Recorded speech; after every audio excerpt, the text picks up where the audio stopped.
আজকে তোমাদের সাথে কথা বলবো জাতীয় বিশ্ববিদ্যালয়ের মানবিক বিভাগের বাংলা সাজেশন নিয়ে। তোমরা ইতিমধ্যে জানো যে তোমাদের ভর্তি পরীক্ষার তারিখ পরিবর্তন করে ৩ মের পরিবর্তে ২৪ মে করা হয়েছে। তো তোমাদের হাতে এখনো যথেষ্ট সময় আছে। তুমি যদি এই সাজেশনটা ফলো করে পড়তে পারো তাহলে তুমি জাতীয় বিশ্ববিদ্যালয়ে সহজেই ভর্তি হতে পারবে। এখন প্রশ্ন হচ্ছে, ভাইয়া আমি কি পাস মার্ক তুলেই সাবজেক্ট পাবো? না ভাইয়া, তুমি পাস মার্ক তুলেই কখনোই সাবজেক্ট পাবে না। কারণ তুমি যে কলেজে সাবজেক্ট চয়েস দিয়েছো সেই কলেজে নির্ধারিত আসনের ভিতর তোমাকে থাকতে হবে, তাহলেই তুমি সাবজেক্ট পাবে। এখন বাংলা প্রথমের ভিতর তুমি কি কি পড়বা? বাংলা প্রথম পত্র যে আছে এইটার ভিতর তুমি কি কি পড়বা? তোমাকে গদ্য পড়তে হবে, পদ্য পড়তে হবে, নাটক এবং উপন্যাস পড়তে হবে। এখন প্রশ্ন হচ্ছে যে ভাইয়া গদ্য পদ্যর আমি কি পড়বো? শর্ট সিলেবাস পড়বো নাকি ফুল সিলেবাস পড়বো? তোমাকে আমি বারংবার বলছি যে শর্ট সিলেবাসকে গুরুত্ব দিয়ে ফুল সিলেবাস পড়বে। আগে তুমি শর্ট সিলেবাসটা শেষ করবে, যদি হাতে সময় পাও তাহলে ফুল সিলেবাসটা পড়বে। আর যদি সময় না পাও, শর্ট সিলেবাস পড়ে ফুল সিলেবাসের এমসিকিউ গুলো শুধু দেখে নিবে বা চোখ বুলিয়ে নিবে, তাহলেই হয়ে যাবে।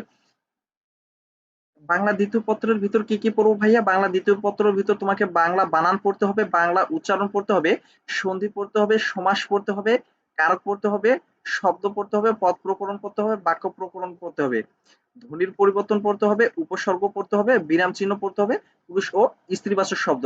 এইখানে এই যে ১০ থেকে যে ১২টা টপিক বলছি, এই ১০ থেকে ১২টা টপিক তুমি যদি খুব ভালোভাবে পড়ো তাহলে তোমার জাতীয় বিশ্ববিদ্যালয়ে ভর্তি হওয়া অনেক সহজ হবে। এবং উপরে যে বাংলা প্রথম পত্র নিয়ে আলোচনা করলাম, এই যে টপিক গুলো আছে বাংলা প্রথম পত্র এবং দ্বিতীয় পত্র, এগুলো খুব ভালোভাবে আয়ত্ত করলে তোমার জন্য জাতীয় বিশ্ববিদ্যালয়ে ভর্তি হওয়া অনেক সহজ হবে এবং এটি সময়ের ব্যাপার।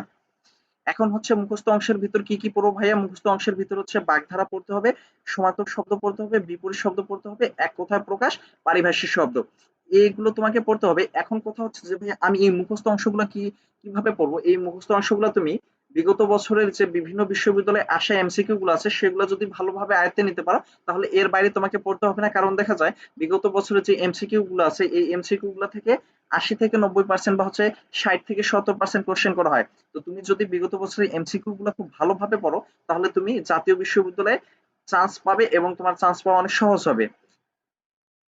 আজকের ভিডিওটি এই পর্যন্ত। পরবর্তী সাজেশন পেতে তুমি আমাদের পেজটি ফলো দিয়ে রাখবে, বিশ্ববিদ্যালয় ভর্তি গাইডলাইন ইওর মেন্টর, এবং এর পাশাপাশি আমাদের YouTube channel এজিসি two admission subscribe করে রাখবে। প্রতিনিয়ত আমরা তোমাদের সাজেশনমূলক ভিডিও দিয়ে যাব এবং তোমাদের স্বপ্ন পূরণের সারথি হয়ে পাশে থাকতে চাই। তোমরা সবাই ভালো থেকো, সুস্থ থেকো।